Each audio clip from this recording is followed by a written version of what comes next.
कहते हैं कुछ सच्चाइयां ऐसी होती हैं जो आंखों में नहीं, इंसान की रूह में चीख बनकर बस जाती हैं।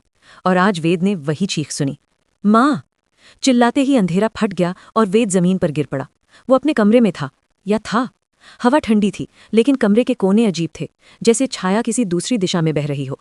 वेद हाँफते हुए बोला, क्या मैं वापस आ गया? पर जवाब में सन्नाटा था। अचानक कमरे की दीवार पर एक लंबी टेढ़ी परछाई हिली, जबकि कमरे में कोई नहीं था। वो परछाई धीरे धीरे घूमी और सीधा वेद की ओर देखने लगी। उसकी सांस रुक गई। तभी दिव्य ग्रंथ खुला और उससे काली धुंध उठी। आर्यव्रत की आवाज गूंजी, वेद, तुम अकेले नहीं लौटे, विक्रॉन का एक दूत तुम्हारे साथ आ गया है। वेद ने घबराकर पूछा, वो कहाँ है? आर्यव्रत बोला, जहां तुम्हारी परछाई नहीं होनी चाहिए वहीं वो छिपा है। उसी वक्त वो परछाई लंबी होकर उठी। उसकी आंखें दो सफेद खाली गोले और मुंह मानो चीर कर बनाया गया हो। वेद चीखा, नहीं! प्राणी उसकी तरफ झपटा, लेकिन उसी पल वेद की आंखें नीली चमक उठीं और उसके सामने एक नीला चक्र घूमने लगा। परछाई उससे टकराई और दीवारें कांप उठीं।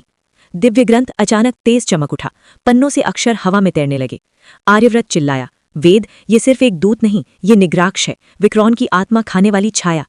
वो परछाई फिर उठी। इस बार उसका शरीर बड़ा और भयानक होता गया, जैसे वो वेद के डर से मजबूत हो रही थी। वेद पीछे हटते हुए बोला, मैं इसे रोक नहीं पा रहा। आर्यव्रत गरजा, वेद, तुमने आंख चुनी है, सच को सिर्फ देखो मत, उसे नियंत्रण में लो। वेद ने आंखें बंद की। उसके चारों ओर नीली रोशनी फैल गई। हवा तेज होने लगी। उसने धीरे से कहा, मैं तुम्हें देख रहा हूं। उसी पल परछाई का असली रूप सामने आया, एक 3 चेहरे वाला काला राक्षस, जिसके हर चेहरे पर भूख और हिंसा लिखी थी। वेद ने दोनों हाथ उठाए, उसकी हथेलियों पर नीले चिन्ह चमक उठे। तुम मेरे डर पर पलते हो, पर अब डर मेरा नहीं, उसने चिल्लाया। नीली रोशनी ने परछाई को घेर लिया। राक्षस तड़पने लगा। उसका शरीर धुएं में बदलकर हवा में जलने लगा और फिर वो गायब हो गया। कमरा फिर शांत हो गया। तभी दिव्य ग्रंथ बंद हो गया और कमरे में एक भारी दानवी गरज गूंजी, संरक्षक! वेद का खून जम गया। तुमने मेरा दूत मिटा दिया, अब मैं खुद आऊंगा। अचानक खिड़की के बाहर आसमान का रंग लाल पड़ने लगा। शहर की लाइटें एक एक कर बुझने लगीं। वेद डरते हुए बोला, ये क्या हो रहा है?